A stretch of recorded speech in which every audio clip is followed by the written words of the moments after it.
Isso.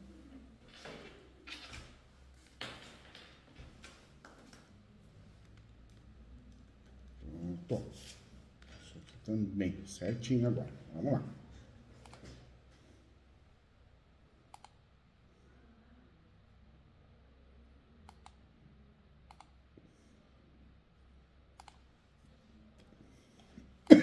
Bora.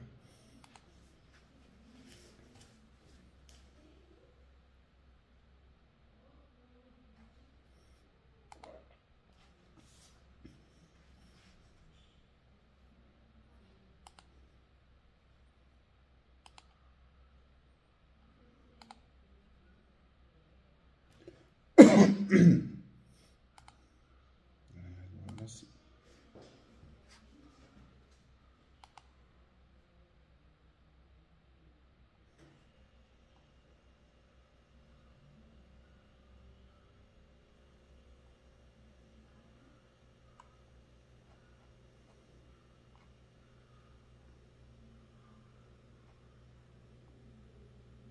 Doutor? Tá, agora sim, hein? É a Camila, vamos ver o que aconteceu. Peraí. Tá bom.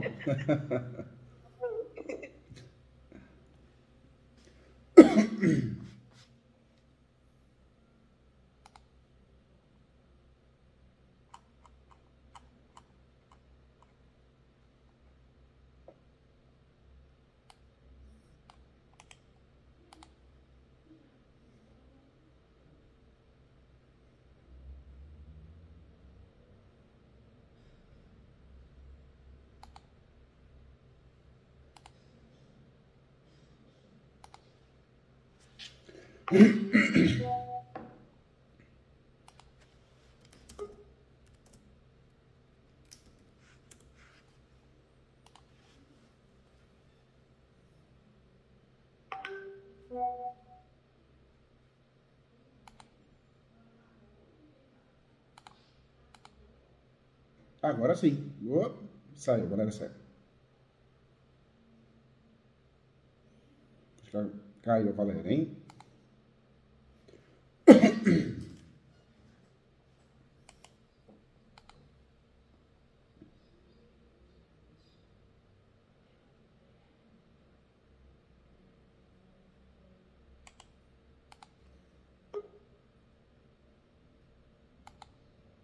Tá, agora sim, Valéria. Não sai daí não, hein? Vou te segurar aqui. Segura. Tudo bem? Bom dia, viu? Você tá bem? Eu fiquei preocupado com você ontem. A Camila me falou, né, que aconteceu alguma coisa com o carro, quebrou, alguma coisa assim? Doutor do céu, quando a menina 4h30 que eu pego ela na escola, e ao sair da escola, olhei no chão, assim, na guia, a guia toda rosa. Então eu falei, nossa, será que eu passei em cima de algum potinho de sorvete ou refrigerante? Tudo rosa aqui. Aí dei uma agachadinha, assim, jorrando água. Nossa. E meu marido tinha ficado de parar o carro na sexta-feira. Falou, precisa dar uma... Eu tô achando que a gente tá perdendo água, tá baixando muito rápido o nível. Aí marcou, mas tá... Aí ontem parou e eu vim dirigindo e fazendo as coisas e tudo, eu nem vi que a temperatura já tava alta. E acho que a hora que eu parei, esvaziou a água ali do reservatório e foi a água do fluido, né, que fala... Do fluido, né? Do radiador, né? Foi a água do fluido. Daí eu fiquei parada na frente da creche, sem celular, porque esse celular tá sem bateria, só com o celular do trabalho. E aí ele me ajudando, chamando o guincho, eu falei 4h30, 5h10, eu falei, não vou conseguir. Não, fica tranquilo. Importante que você tá bem. E deu certo, né? Eu fui embora até com o caminhão. Foi eu, a minha mãe e a Ana Clara, no caminhão do reboque. Ah lá, ou seja, foi até uma aventura, né? É verdade. Tudo é aventura, são lembranças, não é? Verdade. Você tá bem de saúde? O pessoal de casa tá bem? Bem, graças a Deus. Tá tudo jóia, graças a Deus. Minha mãe tá muito grata aí pelo trabalho do escritório com o uso capião. Legal. Tá tudo, né? Tá ansiosa, mas tá tudo jóia. Tô segurando o reggae dela. Que bom. O que precisar, viu? Tem um amigo aqui, mais que o professor tem um amigo, eu tô sempre disposto a ajudar. Com muito carinho, muito respeito, tá? Amor, nem fale. Ontem eu passei um perereco aqui, só me veio você na cabeça. E aí eu tô tudo doutor Júlio, ele vai ter que me ajudar, o que eu faço, com quem eu falo? É tão ruim trabalhar sozinha, não tem que trocar ideia, nossa, eu tô... E a advocacia é difícil, às vezes você vai conversar com um colega de faculdade, ele não sabe, em vez de ele ser humilde, ele ou ela, não, e fala uma coisa nada a ver, explica errado, né? A nossa classe tem um problema sério de ego, né? Exatamente. Aí você, ao invés de você achar que você está no caminho certo, aí que você se perde mais de vez ainda. Né? É verdade. Então, eu acho que você fica errado. Eu acho que você deveria ter ido por esse lado. Ai, não dá. Não dá, não. É só o senhor para acalantar nosso coração. Conta comigo, viu? Tô aqui para te ajudar, para te proteger. Obrigada. Então, vamos lá, doutor Júlio. Deixa eu só colocar no não perturbe aqui, porque eu tenho medo que toque o telefone. Ah, tá bom, tá bom. E toca mesmo. Telefone de advogada, na parte da manhã. O cliente acorda, a primeira coisa que ele lembra é: deixa eu ver como tá meu processo, né? Nem fale. Doutor Júlio, tem um processo que eu entrei, na verdade um cliente me procurou, de direito imobiliário. Qual que era o problema dele? Ele comprou um lote de terreno em 2014 e ele não registrou o instrumento de venda. Tá. Ok. A loteadora quebrou, uma loteadora chamada JC Moraes, aqui da cidade de Sorocaba. Ela quebrou, mas não entrou em recuperação judicial, ela simplesmente degringolou, abandonou obra, gente que tinha pago na planta, apartamentos de alto padrão, de médio, de Minha Casa Minha Vida, ela deu um tiro no pé de um monte de gente, inclusive dele. Aí essa loteadora estava lá com a matrícula limpinha e ela vendeu em 2014. Quando foi em 2019, ela entregou esse imóvel em hipoteca judiciária para a autarquia municipal, para o SAI, Serviço de Água e Esgoto aqui de Sorocaba. Além dela entregar esse imóvel em hipoteca judiciária, começou a estourar as ações. A ação de rescisão contratual por apartamento comprado na planta e não entregue, muitas execuções, começou a estourar todo o passivo dela. Nossa. E aí automaticamente trabalhista, e aí... Aí virou uma bola de neve, né? Uma bola de neve.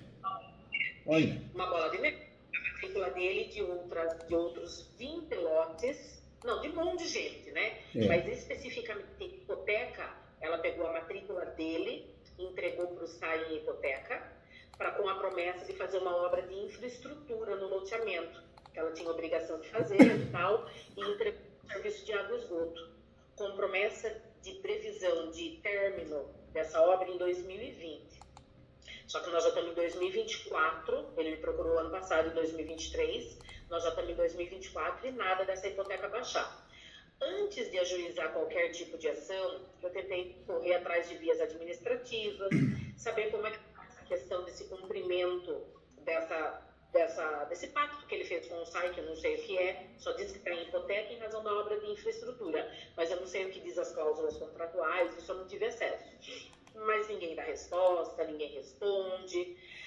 Aí qual foi a minha decisão? Aí, antes da hipoteca, além da hipoteca, eram N indisponibilidades da trabalhista, indisponibilidade da cível, hipoteca judicial da cível, dessas ações de rescisão, de dinheiro de volta, de desistência de apartamento comprado na planta, enfim. Então ele tem lá 9 restrições hoje na matrícula. A primeira foi a hipoteca. O que eu pensei quando eu analisei o caso? Eu vou entrar com uma ordinária aqui. Primeiro eu pensei, cadê a escritura? Que deram um papel para ele passar a escritura e ele não conseguia passar a escritura. Deram um documento de quitação para ele passar a escritura e ele não conseguia passar. Ele queria passar num outro cartório, falaram para ele que era só em determinado cartório que ele ia conseguir, o que de fato aconteceu. Nenhum cartório passou, só esse cartório que foi o cartório Rolim, daqui da cidade. Enfim, consegui que ele lavrasse a escritura para o cliente o ano passado, 2023.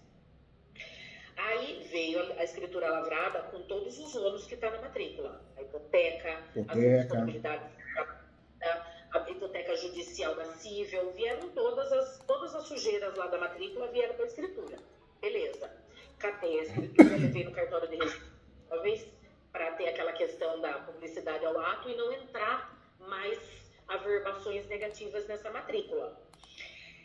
todas as ações cíveis, teve gente que entrou com embargos de terceiro, teve gente que entrou com ação própria, teve gente que peticionou na própria ação civil, que pediu a verbação do 828 ou hipoteca judiciária. Teve gente que entrou nas próprias ações e falou, olha, eu sou comprador de boa-fé. Fez um tumulto. Foi uma confusão danada, né? Aí, eu acho que em razão do notarial de Sorocaba aqui, do primeiro cartório de registro, está recebendo um monte de documento para verbar e matrícula e tudo mais, alguém lá mexeu em alguma das ações, que eu não me lembro qual, brigou feio lá e veio uma ordem do Tribunal de Justiça falando, olha, baixa tudo, porque é nítido que todos esses imóveis que estavam livres e foram objeto dessa indisponibilidade, dessas averbações, tem dono já, tem terceiro comprador de boa-fé atrás disso. E esse imbróglio no meio dos processos que estão entrando como terceiro interessado ainda, um monte de coisa. Esse imbróglio só está dando confusão. Então baixa tudo que é da JC Moraes, que tem esses lotes, notarial, baixa tudo. Aí eu peguei a escritura suja, levei no cartório de registro de imóveis, no começo consegui a escritura ano passado, ele só teve grana para dar entrada esse ano. Dei entrada em janeiro desse ano lá no cartório, para evitar que entre mais averbações na matrícula do imóvel. Daí o cartório falou o seguinte, doutora, a hipoteca não precisa fazer nada, porque não vai impedir o registro. Larga a hipoteca aí. As demais ações, já veio uma ordem judicial do Tribunal de Justiça, a gente só estava aguardando o trânsito em julgado e as comunicações online pela Amoreg, etc., para a gente baixar tudo que é da JC Moraes. No caso do seu cliente, o que vai impedir o registro dessa escritura na matrícula dele é só esse processo aqui, ó, e mencionou lá uma trabalhista. Esse aqui você vai ter que embargar de terceiros e para pedir o afastamento, e a hora que transitar em julgado, aí a gente registra. É só isso. A hipoteca não vai ser problema. Aí eu penso comigo, o cliente só chora, porque quando ele pegou a escritura tudo suja, um homem de 3 metros de altura, ele só chora, doutor Júlio. Entrou em desespero, né? Desespero. Ele começou em 2022. Então ele tá, acho que desde 2022, sofrendo com essa situação. E ele chora. Uma cara de bravo, uma cara de ranzinho, mas ele se derrete a chorar. Não posso começar a falar com ele que ele começa a chorar. Aí eu conversei com o cliente a respeito disso, aí ele falou assim, mas não tem o que fazer, mas essa hipoteca, aquela insegurança do cliente. E a gente sabe que a hipoteca não faz efeito contra terceiros. Falei, olha, Júlia, olha, Diego, o que eu posso fazer é o seguinte, nessa ação, a probabilidade é de limpar, porque já tem ordem para baixar tudo. Tem os embargos de terceiro que a gente vai ter que entrar com embargos. A hipoteca, o que a gente pode fazer? Vamos por partes. Vamos na hipoteca, eu entro com uma ordinária, peço, já que eu consegui a escritura, não vou pedir a adjudicação compulsória, óbvio. Peço, vamos pedir isso abaixo, vamos resolver essa hipoteca, baixar essa hipoteca do site, isso não tem nada a ver de dívida. E baixa essa hipoteca e depois a gente parte para os embargos. Enquanto isso, aguardo o cartório baixar o restante das sujeiras que está lá. Fez bem. Beleza. Fiz isso, entrei com ação no juízo incompetente, entrei na cível, só que como eu tenho uma autarquia municipal, ele se delegou incompetente e jogou para vara federal, vara da Fazenda. Aí a vara da Fazenda falou, eu também não tenho nada a ver com o Paquá, o valor da causa é baixo, é de 39 mil, que é o valor do terreno que eu dei, e vá para o juizado. Caiu no juizado a minha ação. A sentença veio, semana retrasada, improcedente. Improcedente. Hipoteca, você não registrou quando você comprou, inércia. A hipoteca é um direito erga omnes, é um direito real. O imóvel, quando foi entregue a hipoteca para o SAI, era, de certa forma, da loteadora. Estava livre e desembaraçado. Você não registrou no instrumento particular, então ela podia, sim, dar em hipoteca.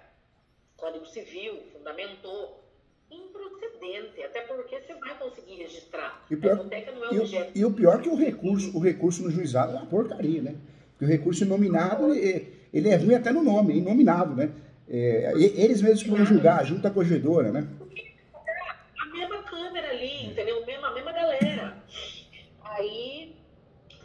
foi bom ir pro Jeff, porque eu me livrei das custas processuais, porque é uma pessoa muito humilde, sabe? Sim. E ele tem um salarião, porque trabalha numa multinacional aqui de Sorocaba, mas você pega o limite do cara, dá vontade de chorar.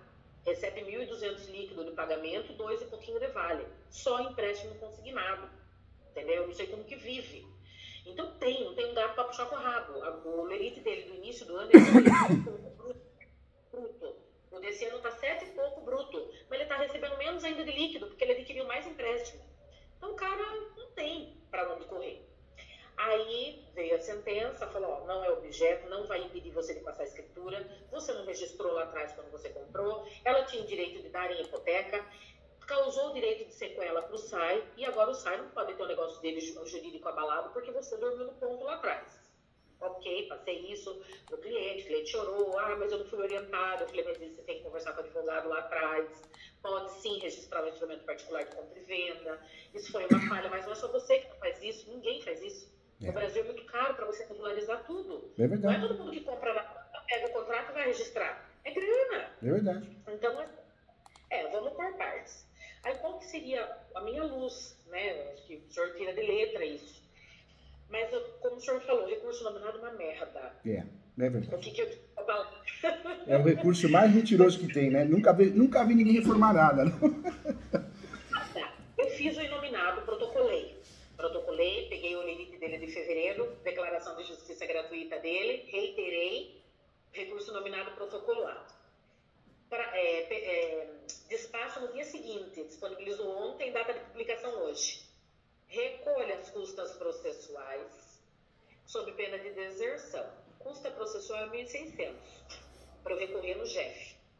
O risco deles manterem a sentença, eu tenho. São 2 requeridas, posso tomar um no pau e uma sucumbência na cabeça de 10% a 20%. Verdade. E, né, o risco de manter vai ser muito grande, é o próprio colegiado que julga. E esses juízes aqui de Sorocaba do GFA são terríveis, e do GEC são terríveis. Então, o que eu queria saber do senhor? Existe algum risco imenso? Se eu recorrer, ele tire de onde ele estiver e vamos tentar recorrer e reformar. Se eu não conseguir reformar, eu vou para o STF. Porque qual foi a minha tese de recurso? Súmula 308. Por analogia. Porque a letra da lei não fala em no meu caso, não é uma alienação fiduciária feita antes ou posterior à venda. No meu caso, é um compromisso de compra e venda que eu pagava para a loteadora. Era eu e ela. Direto para a loteadora. Mas não estou atrás de uma instituição bancária. Não é o próprio imóvel que está hipotecado para a instituição. É a própria lotadora que hipotecou para terceiro. Então, eu pedi a aplicação da súmula lá no RI, por analogia, pedi o pré-questionamento da matéria, para eu tentar, talvez, ir para o STF, ou para o STJ, por conta da súmula 38, ou para o STF, também cabe, né? Também cabe. Do direito de propriedade. Doutora, me fala uma coisa, já protocolou esse recurso? Eu protocolei, está lá dentro. Tá. Protocolei. Protocolei e deixei na mão do cliente. Falei, olha, ele só vai andar se pagar as custas. Legal. Se pagar as custas, eu não posso garantir para você êxito. E pelo contrário, pode piorar a situação aqui, porque eu posso ter sucumbência. Sobrevindo negativa de novo do colégio, a gente pode ir lá para o STJ. As custas mais barato um pouquinho, R$250 lá para recorrer. Que é padrão, né? verdade. Vai ser um pouquinho. Mas aí eu tenho lá os homens da capa preta, com a súmula deles, 308 lá, e aplicação por analogia, eu tenho um monte de jurisprudência. E queira ou não queira, o STJ e o Supremo, eles são melhores, né? Mas eles também colocam na mão dos assessores, mas os assessores são mais bem preparados, né? É a realidade, né? Exatamente. E eles nunca vão cair em contradição com o que eles pensam, né? Os julgados, as súmulas, né? É diferente, né? Ele tem a caneta na mão, né? Que a gente pensa assim, tá querendo, já falando que é assim, né? E aí, eu vejo a probabilidade de reforma disso lá em cima. Lá em cima. Não vejo, No segundo grau, recorrer para poder chegar ao terceiro, mas isso a gente só vai conseguir de fato em terceiro grau. Não tem jeito. Não vai ter jeito. Não vai ter jeito, doutora. E me fala uma coisa, no recurso abriu um tópico do pré-questionamento? Abriu. Legal. Arrasou. Abri e aí fiz o pré-questionamento questionamento com base na Fundação ao Direito de Propriedade e da súmula 308 do STJ. E do princípio da boa-fé processual, do 422 ou 421 do Código Civil, da boa-fé a boa-fé processual dos contratos. E também bati um pouco na questão de que existem jurisprudências aí que eu andei olhando, que fala, não é porque eu não registrei aquele contrato de compra e venda, ele não vai sobrepor a boa-fé contratual. Verdade. O princípio geral da boa-fé contratual. Então, o cara não registrou, mas ele veio pagando direitinho e ele tinha expectativa de ter. E agora se depara com hipoteca, se depara com restrição, não. Peraí. Então, bati nisso também. Boa-fé, direito de propriedade e a súmula. Para poder ir para STJ e STF ao mesmo tempo. Fundamentou muito bem e a doutora, de fato, caiu a ficha. Nós só vamos conseguir alguma coisa, e provavelmente vai dar certo, se Deus quiser, em terceiro grau. Em segundo grau não vai ter reforma não, doutora, não vai. Eles nunca vão votar contra eles mesmos, são tudo amiguinhos, né? Exatamente. Então, beleza, você compactua com isso, já me deixa aliviada. Outra questão, se ele de repente não tiver como recorrer, o que eu faço? Porque eu não consigo mais, parece que eu tô mais nervosa do que o cara, parece que o terreno é meu. O que eu faço, doutor, se eu deitar em cima dessa sentença que julgou improcedente e manteve essa hipoteca, fico lá, realmente não vai impedir o meu registro, isso é fato, fico quieta e espero sair eventualmente executar essa hipoteca, tenho chance de reverter isso, eu tenho medo também eu dei essa opção para ele, impedir de você ter o seu registro, um lote no teu nome não vai ser impedimento. Mas o que vai dar essa hipoteca, esse cheiro de hipoteca aí, a Deus dará no imóvel? Amanhã depois você vai querer vender, que não vai vender, é bem de família, mora lá. Vai ter dificuldade, né? Vai ter dificuldade. E a doutora tá certa, parabéns pela forma de pensar. Porque tem colegas, doutora, que saem fazendo ação. Só que depois começa a vir as bombas, né? Começa a vir as sucumbências. Não, nesse caso, o melhor é seguir esse caminho e tentar ir recurso, porque tem matéria recursal boa para isso, em conexão, em analogia. Eu compartilho que não vale a pena ficar soltando um monte de ação e falar isso pro cliente, viu? A doutora passa muita confiança, né? A doutora fala muito bem e tem uma aura de pessoa do bem. Então, eu tenho certeza que ajuda muito isso, mas fala, viu, doutora? Porque tem muita advogada maldoso, maldosa. Não, teria essa ação para fazer, que essa ação resolveria. Resolveria nada, que quer empurrar a ação, quer falar mal do advogado só para poder captar o cliente, né? Exatamente. Aí eu deixei isso, porque assim, eu sei que ele está com um problema financeiro muito grande, mas eu não queria dormir no ponto com essa sentença. Eu acho que vale a pena ele insistir, porque eu não quero deixar para brigar com isso lá depois. Eventualmente vier uma execução da hipoteca. Porque lá na execução da hipoteca eu vou alegar o quê? Bem de família?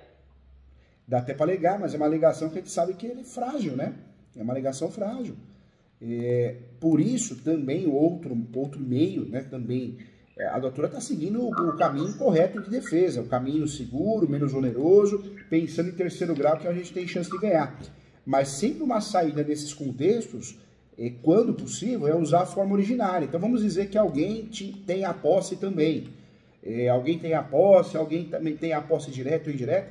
Então uma alternativa muito boa também, um plano B, é um uso capião em nome dessa terceira pessoa. Por que uso capião? Porque é forma originária de adquirir propriedade, então em regra não tem um vínculo nenhum com quem conste na matrícula, que é a construtora. Se a gente conseguisse, às vezes tem casos, né, que tem um filho, uma filha, um irmão que dá para confiar, ou vive uma união estável irregular, então o companheiro ou a companheira. Então, um plano B é sempre tentar trabalhar com uma estratégia da forma originária de adquirir propriedade. Seria um plano B. Mas dentro do contexto, a doutora está fazendo o correto.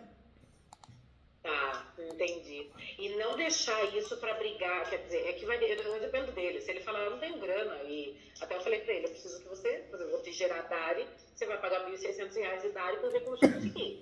Mas dá para recorrer? Eu falei, eu já recorri, e quando eu vi a sentença, eu já protocolei o recurso.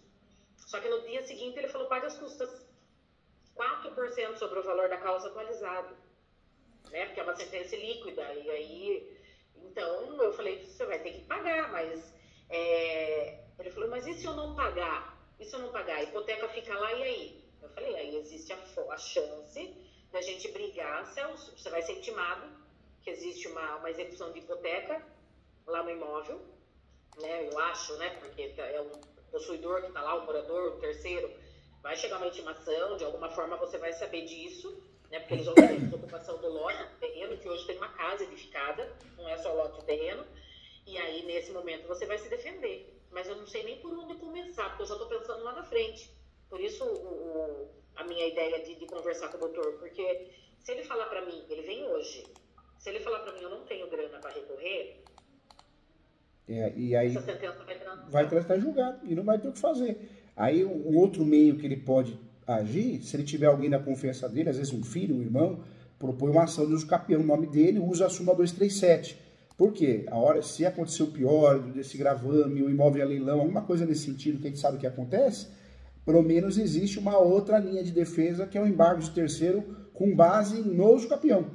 Entendeu? Súmula 237 do Supremo. Mas, poxa, para ele não recolher agora e depois querer fazer uso capião, ele vai gastar mais no uso capião, né? Claro. Compensa realmente seguir nessa linha. Mas fala para ele, viu, doutora? Fala, olha, o plano A é esse aqui. Agora, o plano B, que também você vai gastar com a ação do uso capião, e se for necessário, com uma outra ação que chama embargo de terceiro, você teria que me dar um nome de alguém da sua confiança para a gente poder alegar que essa pessoa tem os requisitos do uso capião, posse, mas pacífico, meus nomes. Então, teria que, talvez, ir nessa estratégia, entendeu? Entendi. Não ele e esposa, porque ele e esposa são os compradores do instrumento particular. Teria que pegar o filho mesmo, o filho maior. O filho maior. Uma boa opção, normalmente, é o filho maior, né? Tá. Ai, doutor, eu acho que é isso. Eu queria só essa tranquilidade para saber se eu estava no caminho certo e se não tinha nada de falha da minha parte, processualmente se falando, para saber por onde eu corro, porque eu tô vendo que isso aqui não tá me cheirando bem, sabe? Eu sei. Essa hipoteca lá parada, fazem 4 anos que tinha previsão de término e não baixa, ninguém fala o porquê não baixa, e isso tá me deixando cafifada. Fica. Mas joga aberto, a doutora fala bem, passa confiança, fala, olha, eu conversei, inclusive fiz uma reunião com o meu mentor, pode pôr no meio, sabe? Pode jogar a responsabilidade em mim. A estratégia nossa é perfeita, não tem outra, né? É chegar no terceiro grau, mas para isso você tem que recolher. Essa é a estratégia perfeita. A outra estratégia que nós temos é amanhã ou depois fazer um uso capião, ou hoje, né? Usar a súmula 237 em nome de um terceiro que não apareça no contrato. E aí a gente faz isso para usar esse uso capião como matéria de defesa. E limpar a matrícula também, porque vai criar uma matrícula nova. É uma saída. Se algo acontecer, se algo aparecer, um leilão, alguma coisa, aí qual que é a situação? Aí a situação é de fazer um embargos de terceiro, utilizando o uso capião a favor, né? Não utilizando a questão da penhorabilidade do bem imóvel, a questão do comprador de boa-fé, nada disso daí, vencida essas teses no embargo de terceiro. Na verdade, nós temos duas defesas. As defesas que a doutora está fazendo é a linha derivada mesmo, né? Está tentando salvar o imóvel, a situação numa linha derivada, que é o comum. Agora, o plano B é a linha originária, forma originária de adquirir propriedade. Então, envolve um terceiro, mas é uma linha boa também para poder limpar a matrícula e segurar o imóvel, né? E o fato de eu ter essa ação contra a loteadora e contra o SAI em andamento, enfiar um usucapião no nome do filho, não dá algo, um conluio? Não, olha só, perdeu, ela recorreu aqui até terceiro grau nessa aqui do GEFAS, e aí transitou em julgado que ela viu que a hipoteca ia ser mantida, ela foi e entrou com o usucapião em nome do filho. Ela não, né? Ele. Uma simulação. Pode, né? Sei lá. Alguém pode se habilitar no processo, ou numa defesa, fala, olha, ato tentatório de dar à justiça, litigância de má-fé, mas isso não cola por quê? Forma originária de adquirir propriedade é um direito nosso, né? É uma ação declaratória, você tem que provar, posse, mas pacífica e nos nome. Então cabe ao judiciário analisar, e o judiciário também está preso, porque o judiciário quando vai analisar uma ação de usucapião, quando faz o correto, ele não pode ficar alegando questões patrimoniais, vinculativas ao imóvel, ele tem que analisar os requisitos de posse, mas pacífica, nos nomes, né? Então, o judiciário também fica preso para dar uma decisão fora da casinha, né? Entendi. Doutor, então acho que é isso só.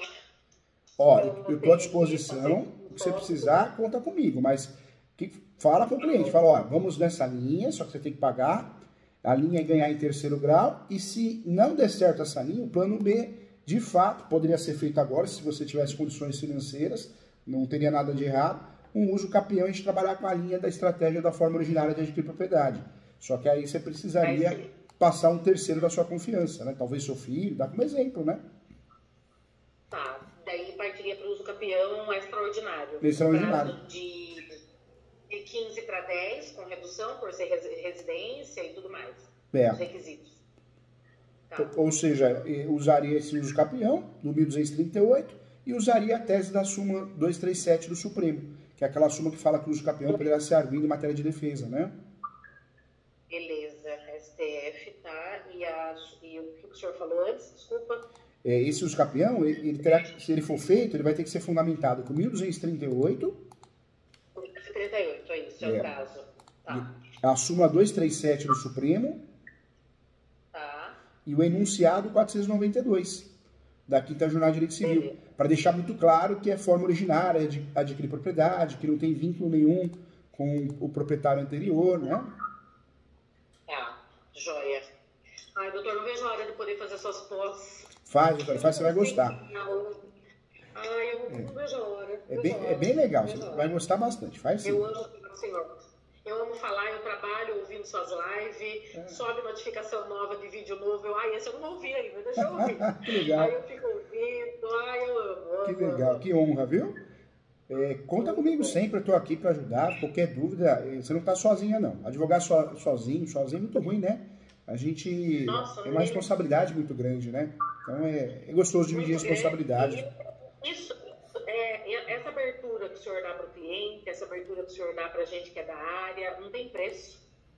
Não tem preço. Ontem, quando eu vi recolha sob pena de deserção, eu nem terminei de ler, eu já estava ligando no celular para marcar o horário. Falei, pelo amor de Deus, eu estou infartada, preciso horário com o doutor Júlio hoje.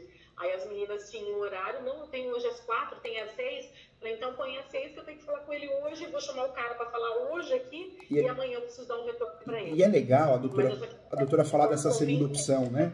Essa segunda opção, a doutora podendo falar, o cliente ele percebe que tem uma outra opção, fora essa primeira estratégia que nós estamos usando, tem uma outra, né? Claro, depende da vontade dele, da condição financeira dele, mas pelo menos ele sabe que a doutora enxergou todas as possibilidades de tratamento, né? Da doença, eu falo, né? E aí vem do cliente querer investir. Eu acho que é uma forma até da doutora tirar um pouquinho da responsabilidade das costas, né? Eu já tirei quando eu falei para ele, olha, infelizmente a ausência de registro lá atrás ferrou o processo aqui na frente. É isso aí. A gente sempre entra com a ação esperando que o judiciário olhe isso com bons olhos, tem um monte de prova lá de pagamento da data que você comprou, sabe, até intermediação de corretor, tem tudo lá. Tá tudo muito provado que o cara pagou direitinho, mas chegou lá na hora, hipoteca. Só que o juiz é na lei, como o senhor falou, ele tá amarrado na lei. Tava livre a matrícula?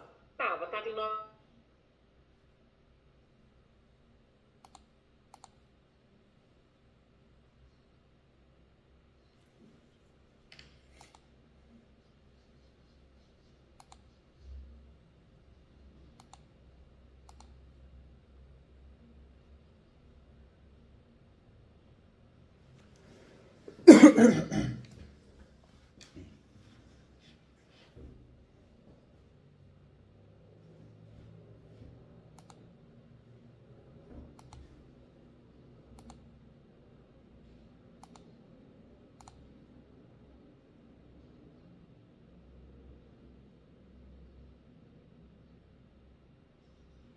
Voltou. Agora voltou. Voltou. Voltou. Doutora, esse caso, o cliente tem que entender que ele procurou a doutora atrasado, é verdade, procurou a doutora atrasado, e a doutora está tentando, né, com base em uma jurisprudência, conexão, analogia, salvar o imóvel, né? Então deixa claro isso. Eu acho que 3 pontos nessa conversa que a doutora tem que ter de hoje. Que o caso é complexo, o caso é difícil, tanto é que muita gente não assumiria pela responsabilidade e pela chance que é mínima. E existem 2 caminhos. Esse que está sendo feito, que é um caminho correto, o melhor caminho, e um segundo caminho, que se ele concordar, pode ser feito independente do primeiro ou conjuntamente com o primeiro, né? Tá joia. Joia. doutor. E é importante falar tudo isso porque a doutora joga a responsabilidade um pouquinho para ele entender também que ele procurou a doutora, né, de forma tardia, né? A minha aflição seria assim, será que eu deveria ter entrado com a ordinária mesmo? Deveria aguardar, porque o cartório falou aguarda. Eu falei, mas como que eu vou aguardar a baixa de uma hipoteca e vai ficar tudo bem, larga a hipoteca aí? Não, não é assim. Eu tenho que pedir essa baixa dessa hipoteca. Ele tem o direito da baixa da hipoteca. Não foi ele que assumiu essa dívida, né? Ele quitou, então substitua a garantia lá com o SAI, sei lá, mas dê a ele a decisão para baixar a hipoteca. E aí o que o juiz bate muito é o seguinte, você não está conseguindo, por exemplo, você não está conseguindo registrar em razão da hipoteca. Você não está conseguindo registrar por conta das outras alienações. Então, julgo improcedente a ação. Aí eu também bati no recurso. Independente de eu conseguir o registro, ele tem o direito da baixa da hipoteca para ter o registro, a escritura registrada e o imóvel livre de qualquer ônus. Ele tem o direito. E outra, o judiciário ele aplica a jurisdição defensiva, ele se livra do processo. Ele analisando, ele vai no mais fácil de julgar, né? E foi isso que o judiciário fez, né? Ainda mais juizado, né? O juizado tem uma preguiça para julgar, né? Lixo total. E agora com essas questões de custas e justiça gratuita, não está passando nada. Não passa nada. Não está passando nada. Doutora, eu não gosto de advogar em juizado, acho que é ruim. Poxa, não tem perícia, não tem armas, né? Não tem citação por edital, existe uma má vontade muito grande, tudo eles querem forçar acordo, né? Tudo não tem indenização, é muito triste, né? O judiciário, essa parte do juizado, eu falo que é uma ilusão, né? Eu não suporto. Uma vez só entrei com uma ação no JEC, Juizado Especial Cível, uma tramitação horrorosa, uns despachos horroroso, trabalho de cartorário errado. É verdade. Eu falei, nunca mais eu entro em juizado. E tem gente que só trabalha com juizado. Só com juizado. Muita gente trabalha com juizado e fala, maravilhoso, maravilhoso. É uma justiça fraca, ruim, não resolve nada, não tem armas para isso, julga de qualquer jeito. E é o que a doutora falou. Mas sabe por que o advogado gosta de trabalhar com o juizado? Porque ele tem medo de sucumbência. Mas que medo é esse? Não pode, né? Senão a gente não trabalha, né? Exatamente. Eu nunca vou esquecer, a doutora sabe que aquele cliente, né? Aquele cliente às vezes maldoso, tudo dá errado, né? E eu fiz uma ação reivindicatória. E nós ganhamos a ação reivindicatória de 3 invasores. Só que um propôs um acordo, os outros 2 não. E mesmo assim o cliente ele era problemático, não era o cliente, as 2 senhoras, as 2 irmãs, na verdade era um arquiteto que era o intermediário que ficava infernizando, ligando no escritório todo dia, uma pessoa bem chata, bem complicada, bem problemática. Doutora, você acredita que o juiz condenou o escritório, eu, a pagar sucumbência? Aí fiz um embargo de declaração, falei, juiz, isso não existe, a sucumbência é da parte, né? Jamais o advogado vai pagar com sucumbência, a nossa profissão já é de risco, se for de risco financeiro, ninguém advoga, né? Ele manteve a decisão, aí recurso reformei. Olha que absurdo. Não acredito. Que absurdo. Doutora, e aí eu na época, mesmo fazendo parte de uma comissão da OAB, liguei no setor de prerrogativas, mandei mensagem, nada. A OAB é outra ilusão, né? Foi aí que eu peguei um pouco de mais receio ainda da OAB. Eu acabei saindo de algumas comissões, porque eu acho que a OAB não resolve nada, é um cargo totalmente político, quem está ali quer o quê? Vender o peixe, virar político, não resolve porcaria nenhuma. Né? O senhor tem receio, eu tenho ranço. Então podemos até mudar a palavra, é ranço mesmo. Olha, o presidente da OAB daqui de Sorocaba, agora acho que ele não vai poder se reeleger mais, que já é o 2º mandato. Mas assim, as 2 eleições, quando ia chegando nos meses próximos da eleição, era só sorriso. Era só sorriso. O cara sorria pra você que faltava o dente dele ia grudar no seu. Ele queria te cumprimentar. Ele queria... Eu tô aqui, viu? Eu tô aqui. Passada a eleição, o cara não te olha na cara. Nossa. É aquela corjinha, aquele meio enfiado em aquela galera de comissão que... enfiado para a parte política, para adquirir cargo de comissão. É foda. E você sabe que eu acho que a OAB, A OAB, tudo é ruim, tudo é ruim. Eles não ajudam o jovem advogado, eles não defendem o advogado, o setor de prerrogativas é a maior mentira que tem. Liga lá, manda e-mail, ninguém responde, né? Você pode passar humilhação ali na audiência, ninguém responde. A OAB, eu acho que a OAB, de fato, é sui generis, né? Mas é a entidade de classe mais incompetente com má vontade que tem. Eu pego o Cresce eu gravo lá programas, já acho que há 500 programas já. Tem curso gratuito para você virar perito. O Cresce, hein? Viaturas que vão lá para pegar o pessoal que exerce exercício legal da profissão. Viaturas bonitas. Então, eu acho o trabalho do Cresce muito mais bem feito e mais bonito do que a OAB. Até os cursos, tudo que é indicado pela OAB não presta. Você pegar curso, palestra, é tudo panelinha. Eu dei muita palestra, acho que dei mais de 200 palestras pela OAB. Hoje eu só vou, não pela instituição, pelos alunos. Eu vou dar uma palestra na OAB de Santo André, acho que dia 1/8. Mas eu estou indo porque a Jaqueline é uma pessoa que foi minha aluna, então ela me convidou, os alunos pediram, eu recebi alguns e-mails, então eu vou pelas pessoas, pelos colegas advogados, pelos alunos, pela instituição. Eu não quero nada com a instituição. Eu acho que tudo que é da OAB, pelo contrário, não presta. Aquele OAB recomenda. Acho que na cabeça de quem conhece, desrecomenda, porque não presta. Alguma coisa tem no meio, algum cartucho, dinheiro, alguma coisa tem, algum interesse. Só interesse. Só interesse. E tenta entrar numa comissão, eu tentei entrar na comissão de direito imobiliário aqui de Sorocaba, direito de família, no comecinho da minha advocacia, que não faz muito tempo. Pensa, mas nem resposta eles davam. Nem resposta eles davam. E aquela panelinha ali, né? E eles querem usar o nome. Eu saí de uma comissão faz anos. Aí outro dia saiu uma publicação, eu estranhei, fui olhar, meu nome estava lá. Mas por quê? Eles querem usar o nome. Não vão falar para todo mundo que o professor Júlio faz parte da comissão. Mas eu já tinha mandado carta, já tinha mandado e-mail. Ou seja, é muito sujo, né? Muito sujo. É muito sujo. Fora que aí tem uma outra parte, que é até uma questão pessoal, não tem nada a ver, mas a gente está aqui trocando uma ideia informal. A outra questão que eu vejo também na OAB, né, o negro ele serve hoje na OAB para ficar lá, para militar, né, para ser ali os militantes. E se você quiser entrar, você tem vaga eu ouvi isso. Tem vaga na comissão de... Ai, meu Deus do céu. Como que é? De raça e gênero. Olha lá. De raça e gênero. Ou seja, tudo é modismo, né? Para falar que está atuante, para falar que está atuando. Você é negra, tal. Eu não tenho no imobiliário, não tenho na família, não tenho no direito civil, não tenho na roda de bate-papo, não sei o quê. Mas eu tenho ali na comissão da racialização, do gênero, do não sei o quê. Então eu sou negra, eu só posso entrar na comissão dos negros, dos civilistas. É vergonhoso, né? É vergonhoso. E aí, que caiu minha ficha depois que eu tive um infarto? Hoje, eu prefiro dar uma palestra, às vezes, no meu canal do YouTube, que ajuda muita gente, muito aluno que segue a gente, é leitor dos livros, é aluno da pós, do que dar uma palestra, ficar longe dos filhos, a gente já não se cuida direito.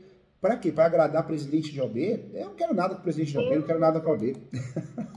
Deus me perdoe, doutor. E se cuide, pelo amor de Deus, que a gente precisa de você.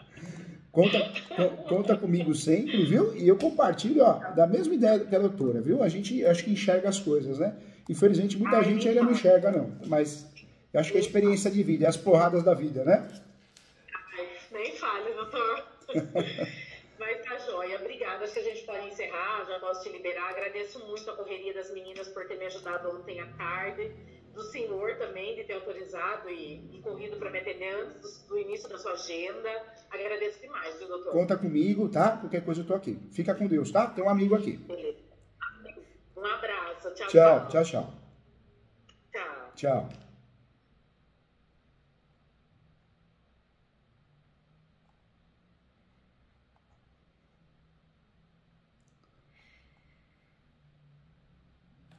Tchau.